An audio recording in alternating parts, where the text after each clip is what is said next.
Natūralios ir sausinimo nepažeistos pelkės yra laikomas ne tik planetos inkstais, bet ir klimato sergėtojomis, kadangi durpės sukaupia itin didelius anglies kiekius.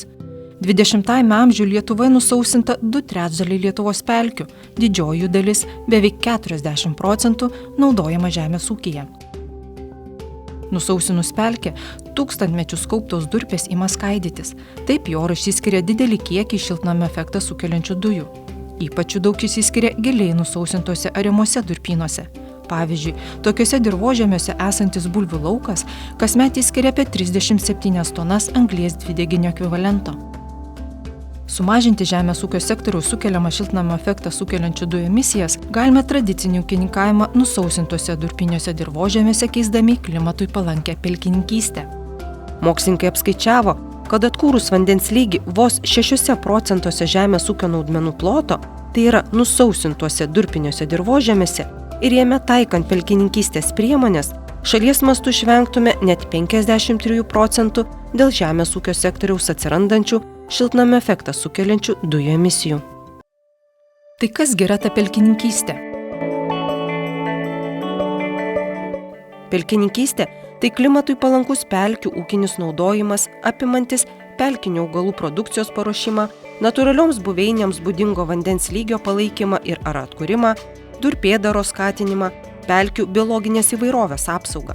Arba, paprastai sakant, ūkininkavimą šlapiuose durpiniuose dirvožemiuose klimatui palankiu būdu. Pelkių atkūrimo ir apsaugos fondas kartu su tarptautiniais partneriais iš Vokietijos ir Baltijos šalių vykdo projektą EUKI – pelkininkystės plėtra žemės ūkyje, Baltijos šalyse keičiantis anglį kaupiančiame ūkininkavime, tvariai naudojant durpynus. Jo tikslas – informuoti ūkininkus apie šią naują ūkininkavimo šaką bei dalintis kol kas daugiausia patirties ir žinių sukaupusiuose šalyse Vokietijoje, Olandijoje bei įgytą praktinę patirtį apie klimatui neutralų šlapių durpynų naudojimą perduoti Baltijos šalių ūkininkams. Ūkininkaujantis nusausintose durpžemiuose turi galimybę sumažinti vykdomos ūkinės veiklos CO2 pėdsaką bei didinti organinės anglies sankaupas keisdami ūkininkavimo principus. Tai yra atkurdami natūralioms pelkėms būdingą vandens lygį ir augindami šlapioje aplinkoje augti prisitaikiusius augalus. Užauginta biomasė gali būti naudojama energetinėms reikmėms, pašarų ruošai, statybinių medžiagų gamybai, maisto ir farmacijos pramonėse, plėtojant amatus ir kitą. Pasidomėkime, kur naudojama šlapiose pievose užauginta biomasė Lietuvoje ir kitose šalyse. 800 kW galingumo Machino katilinė, veikianti Šiaurės Vokietijos Maklemburgo Pomeranijos žemėje, teikia šilumą 500 namų ūkių, mokyklai ir vaikų darželiui. Katilinė kūrenama ne iškastiniu kuru ar mediena, o šienų rulonais, susuktais greta miestelio plytinčiose šlapiose pievose. 1000 tonų šieno katilinėje virsta energija 4 gigavatvalandėmis.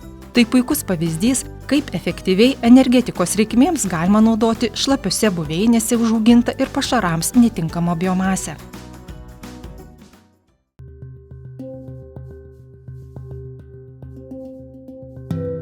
Esu tikras vietinis Žuvinto apylinkių gyventojas, gimęs ir užaugęs prie pat Žuvinto palių tarp raistų. Nuo mažumės esu pripratęs prie pelkių šlapynių, esu rinkęs pangalį, šinavęs žemapelkes į greta esančias pievas.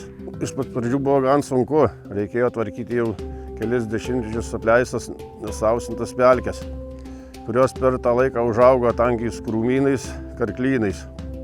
Juos pjovėm, rovėm, kelmus viską tempėm į pelkių pakšius. Dabar jau prižiūrime virš 50 hektarų. Tai yra sunkus darbas, reikalingi įgūdžiai, speciali technika. Nušinautą biomasę naudojama įvairioms reikmėms. Geresnės kokybės žolę ir šieną naudoja mėsinių galvijų šėrimui, ganimui, blogesnė pakratams. Juozas Miškinis, kaip ir Aretas Paplauskas, vietinis Palių žmogus, ūkininkauja, turi mėsinių galvijų bandą ir prižiūri meldinės nendrinukės buveines. Nušienautą ir iš šlapių pievų surinktą biomasę naudoja pakratams.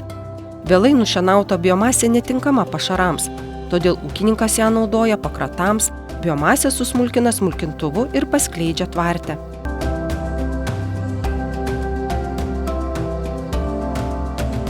Dabar mes esame pievose, kurios nėra derlingos, tai yra durpingi dirvožemiai. Mes pirmiausia išbandėme tokius 3 augalus, kurie mūsų nuomonė yra efektyviausi durpingose dirvožemiuose. Tai nendrinis dryžutis, pievinis pašiaušėlis ir nendrinis raičynas. Ir pagal mūsų atliktus tokius preliminarius tyrimus, tai geriausia išaugo ir išsilaikė tai nendrinis dryžutis, kurį dabar mes ir įsėjame dabar.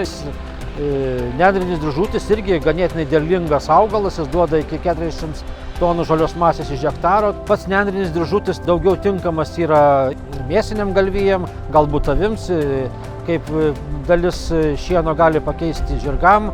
Ir mes jį planuojame pagrindę naudoti tai mėsiniam galvijam, gaminant iš jų šienainį. Pamaryje gamtotvarką vykdome jau daugiau nei 20 metų. Šienaujame, ganome, atkuriame atviras rūšių turtingas pamario pievų ir žemapelkių buveinės. Šis granulių cechas yra VŠI Baltijos aplinkos forumas investicinis projektas, skirtas sukurti infrastruktūrą šlapinių biomasės perdirbimui į granulės ir naudojimas kurui ir pakratams. Cechas jau pradeda 4. sezoną. Kaip matote, granuliuojame vėlyvo šienavimo biomasę, kurią surinkome Pamario ir Nemuno deltos pievose. Pernai granulių gamybą buvo pristabdę dėl pakilusios elektros kainos. Šiais metais tikimės padidinti gamybą ir pasiekti optimalų cecho pajėgumą, tai yra perdirbti 1000 tonų biomasės. Ieškome būdų, kaip žolės granulės panaudoti įvairių produktų, kaip kartono pakavimo taros ir kitų produktų gamybai.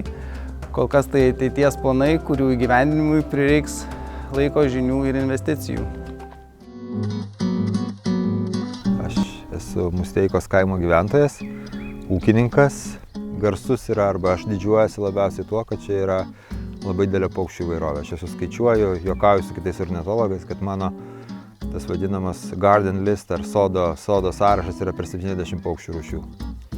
Mano ūkis yra Musteikos upelio slėnyje.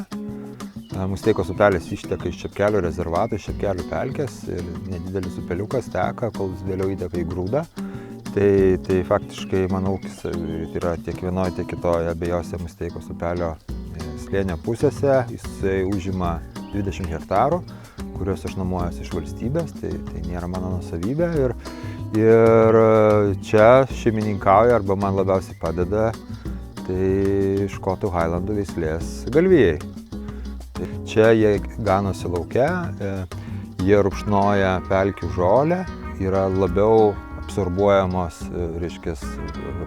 anglis ir dėka tos pelkės vyksta pelkėdaros procesai, formuojasi durpė ir tokiu būdu mes turime dar ir naudą visuomenėje, jog prisidedame užrakindami anglies junginius ir saugodami mūsų klimatą.